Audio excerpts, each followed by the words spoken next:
মদিনার ইসলামী রাষ্ট্র, সমাজ, সোসাইটি যখন ছিল, সেরকম একটা দারুণ সোনালী সময় যখন ছিল, তার ভেতরে অবস্থান করে যদি হানজালা নিজের ঈমান নিয়ে চিন্তিত হতে পারে, তাহলে আপনি আমি কিভাবে মাল্টিকালচারাল সোসাইটিতে বসবাস করে আমাদের ঈমান নিয়ে নিশ্চিন্ত হয়ে বসে থাকতে পারি?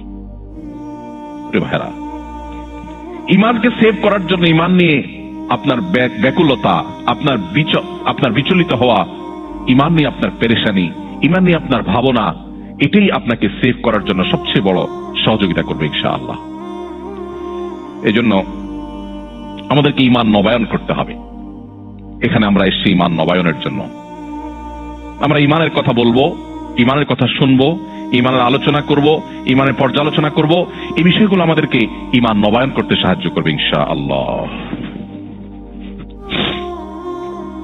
তাহলে প্রথম পয়েন্ট আমি শেষ করলাম 7টি পয়েন্টের। মাল্টিকালচারাল সোসাইটিতে ইসলাম প্র্যাকটিস করবার জন্য প্রথম যে বিষয়টি প্রয়োজন সেটি হলো শক্তিশালী ঈমান। আল্লাহ রাব্বুল আলামিন সেই শক্তিশালী ঈমান আমাদের সবার বক্ষে ধারণ করার তৌফিক দান করুন। নাম্বার 2, দ্বিতীয়ত যে বিষয়টি প্রয়োজন তা হলো দ্বীনের বেসিক বিষয়গুলোর জ্ঞান। একজন মুসলিম হিসাবে এটি আমাদের অর্জন করা